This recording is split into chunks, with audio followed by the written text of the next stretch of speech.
Bismillahir Rahmanir Rahim.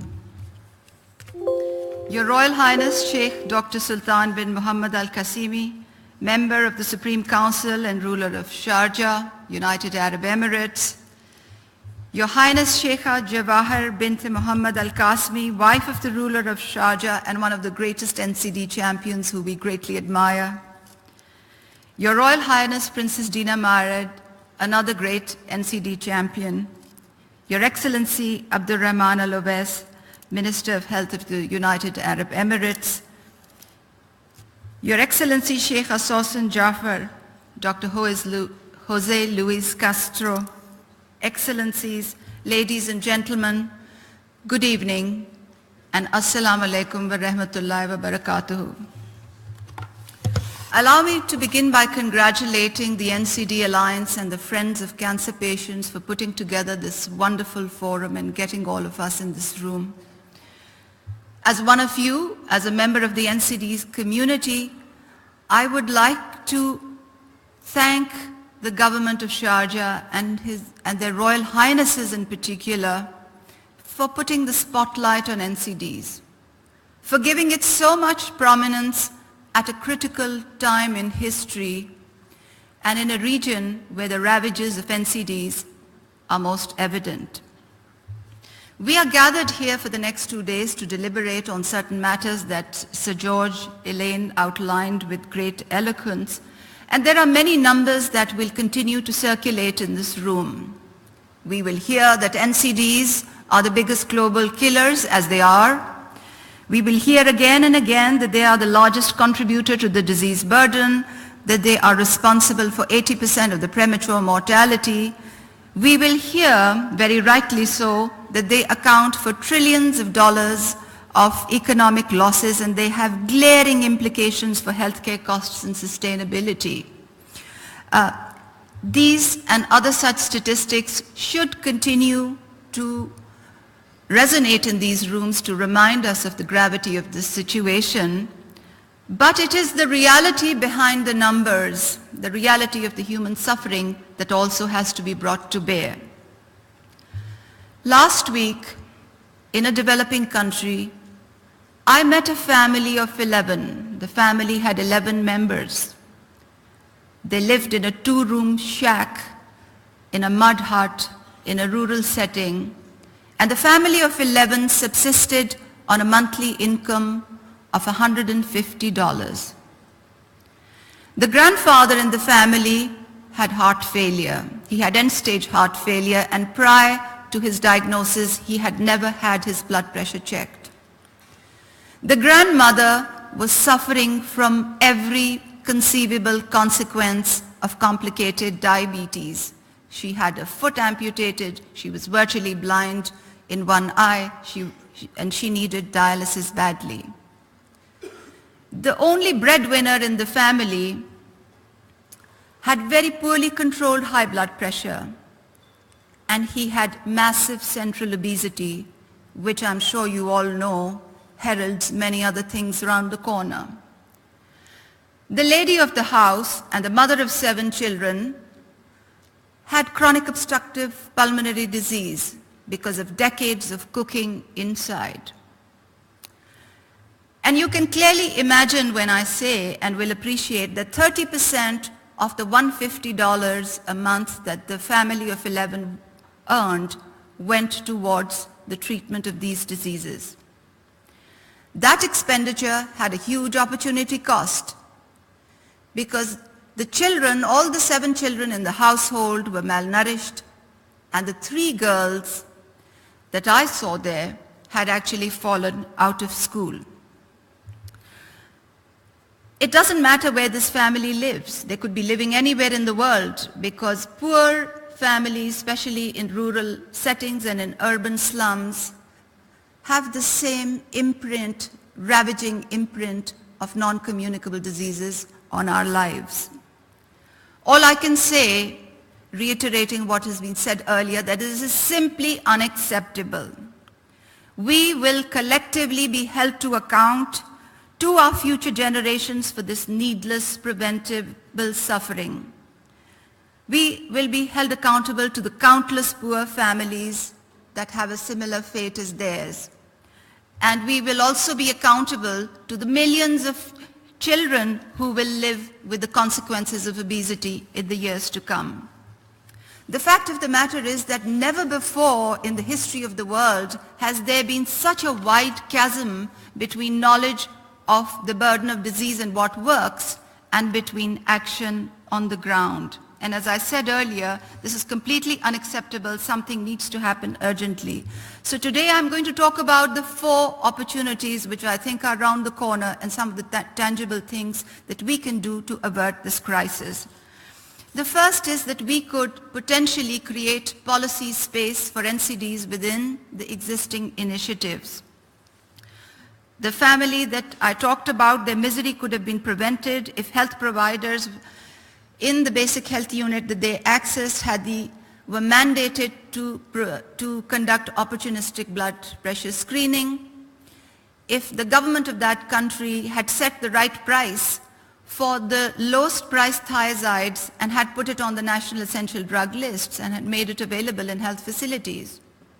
The misery of that family could also have been lessened if the community health workers which campaigned door to door talking about family planning and polio vaccination were more primed to holistic public health needs and actually talked about NCD risks and some of the cost-effective ways of mitigation. And their misery could also have been averted if the government in that particular country had opened up the market for clean stoves, averting the COPD that afflicts millions of poor women around the world because of cooking indoors. More broadly, there are also a number of different opportunities. Of course, you will appreciate that in the case of the family and some of the mitigating policy measures that are outlined, there's also perfect public-private synergy. But there are also broadly many other policy opportunities which can be tapped. We do not have to recreate the wheel from scratch. For instance, in more than 150 countries in the world, population-based surveys are currently up and running with periodicity. The social and living standards measurement surveys, the demographic health surveys, the multiple indicator cluster surveys, we could tag in NCD surveillance on top of that. We could integrate training of community health workers into the work plan of the existing health workers. There are a number of chronic care initiatives in the domain of maternal, neonatal and child health, HIV and AIDS, which could be leveraged to jumpstart treatment for non-communicable diseases. A number of different innovative financing tools could be exploited for non-communicable diseases. For instance, when we talk about social protection, we should think of NCDs. When it is universal health coverage, we should not have a narrow focus. And all these are policy opportunities which can be tapped to jumpstart nascent NCD programs and to institutionalize them on a fast-track basis to avert and alleviate the suffering of millions of people of the kind that I just talked about. Second, what is that we can do at number 2? I think we need to clearly understand the constraints of governments in implementing non-communicable disease programs. I had the honor and privilege over the last 2 years to be one of the 3 finalist candidates for Director General of the World Health Organization, and in that role I had the privilege of meeting 191 country delegations, virtually all ministers of health around the world and some heads of states as well. And contrary to what I believed would have been the case, there is a huge appetite at a country level to address non-communicable diseases. But there were some things that ministers of health continued to tell us, continued to tell me as a candidate, and I'd like to share that with you. They would tell us that your emphasis on trade and fiscal measures pits us against our cabinet colleagues and puts us on divergent paths, and we need institutional hand-holding, catalytic funding, and leaders and the Director General to stand by our side when we make our the case for NCD prevention and control, and especially legislative and fiscal measures to our parliaments. That message was loud and clear. How is the international community responding to that message? We are responding to that message by continuing to reiterate the importance of multi-sectoral collaboration, and I do not disagree with that. But how can multi-sectoral collaboration work? From my past experience as a cabinet minister, I know that if you get 10 cabinet ministers in a room and ask them to collaborate, unless there is a clear direction by the head of state, that collaboration is not going to come to fruition, because the objectives of health and trade and commerce and finance are often at odds at each other. So what would it take to forge the right multi-sectoral collaboration so that economic and health objectives are in perfect synergy and in conformity? It would necessitate rulers like His Highness giving patronage to NCDs. It would require engagement at the head of state level. It would require new instruments for asset allocation mapping. It would require new incentives for collaborative division of labor and new metrics for whole of government system performance. And that is a whole new way to think about multi-sectoral collaboration. I do not think that getting people in the room together and giving them a technical sermon on how important it is to collaborate will do the job. The third opportunity and how to tap it. We know that the future of health is being shaped by many transformative forces. Today, billions of people are connected by cell phones, where the power of processing ability, knowledge access, and data portability converge. And this could potentially open a whole new world if leveraged appropriately to influence lifestyle behaviors. Artificial intelligence today has the potential to overcome many of the health worker shortages which have plagued our thinking over the last decades. Blockchain, for instance, and I should richly commend the leadership of the United Arab Emirates. It is the world's largest lab. It is a country which is at the cutting edge and at the forefront of innovations. It is one of the first countries to deploy blockchain institutionally, and you would know the potential of blockchain to avert some of the system's challenges which impede progress towards effective chronic disease management, which ingrain more collusion, wastage, and arbitrage.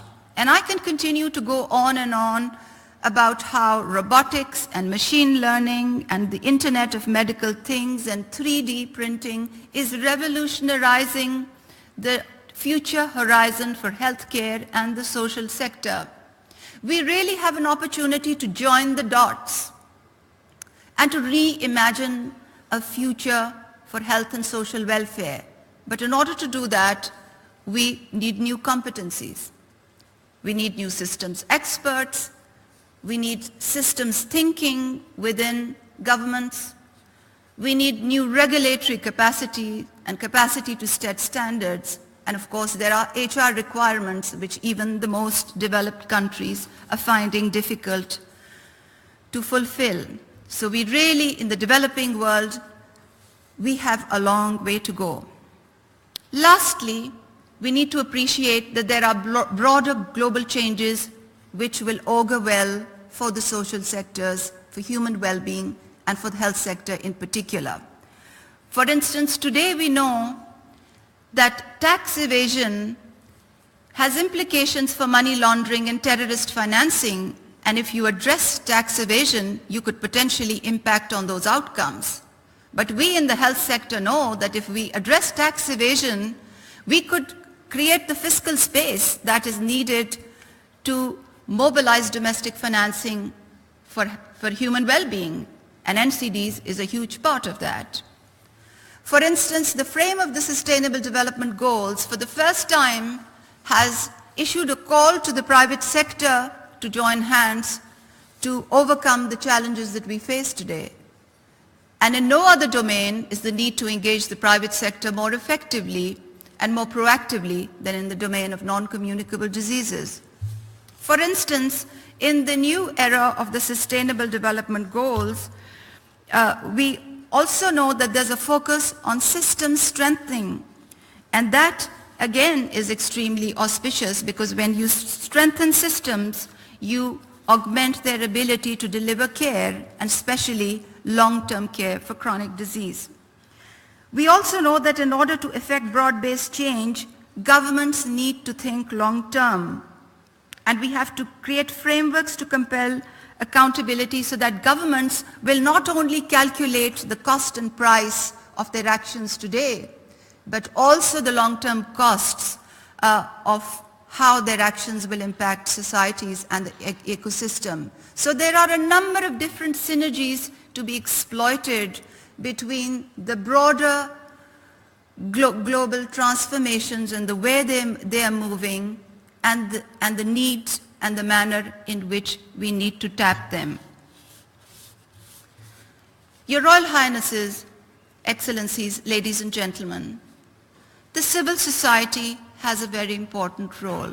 Of course, as we move towards the 2018 high-level meeting, we have to be cognizant that there's a lot on the plate. We've come a very long way from the time when individuals like us used to advocate for NCDs, when we used to fight with others to try and create space within the frame of the Millennium Development Goals. That time is over. We've come a very long way. Heads of states have committed to a goal. They have committed to clear targets. There are time-bound, outcome-based commitments.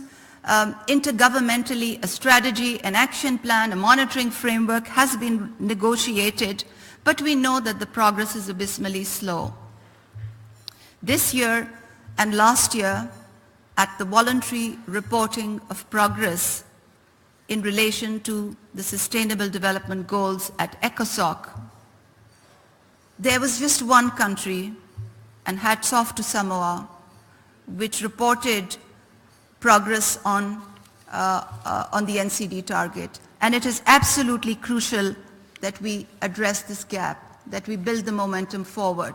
The civil society plays a very crucial role in awakening our collective conscience. The civil society is our moral compass, and it is really auspicious to see all of you come together and to be supported by a head of state in such a proactive manner. You are the ones who will put the winds in the sails of the high-level summit, and I wish you Godspeed. Thank you very much for the honor of having me here.